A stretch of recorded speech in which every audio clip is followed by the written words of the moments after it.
പറയും എന്താണ് ഇതിൻ്റെ പ്രോബ്ലം? ഇപ്പോൾ നമ്മൾ ഇങ്ങോട്ടാക്കിയാൽ വീണ്ടും ഇവിടെ ശരിയാവത്തില്ല, ടാങ്കിൾ വരും.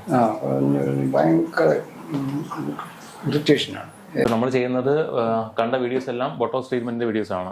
ബൊട്ടോക്സ് നമ്മൾ ചെയ്യണത് മെയിനായിട്ട് ചെയ്യണത് ഹെയറിന് ഇതുപോലുള്ള മാനേജ് ചെയ്യാനുള്ള ബുദ്ധിമുട്ടുള്ളവർക്ക് മാനേജ് ചെയ്യാൻ വേണ്ടിയിട്ടും, പിന്നെ അല്ലാതെ ഇപ്പം ഈ ഒരു ടെക്സ്ചർ വരില്ലേ അതിനൊന്ന് സ്ട്രെയിറ്റ് ലുക്കിലോട്ട് കൊണ്ടുവരാനും ഹെയർ ശരിക്കും മാനേജ് ചെയ്യാനാണ്, ഈ ടാങ്കിളൊക്കെ ഒഴിവാക്കിയിട്ട് അത് മാനേജ് ചെയ്യാൻ വേണ്ടിയിട്ട്.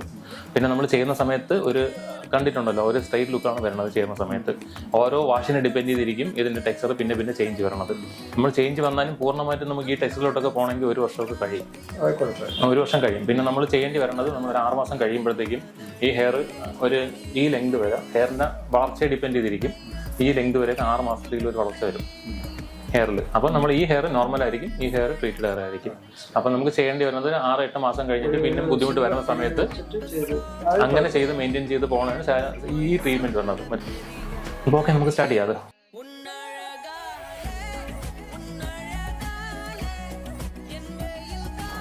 എങ്ങനെയുണ്ട് ടെക്സ്ചർ? ഇഷ്ടപ്പെട്ടോ? കൊള്ളാം, മാനേജ് ചെയ്യാൻ പറ്റും.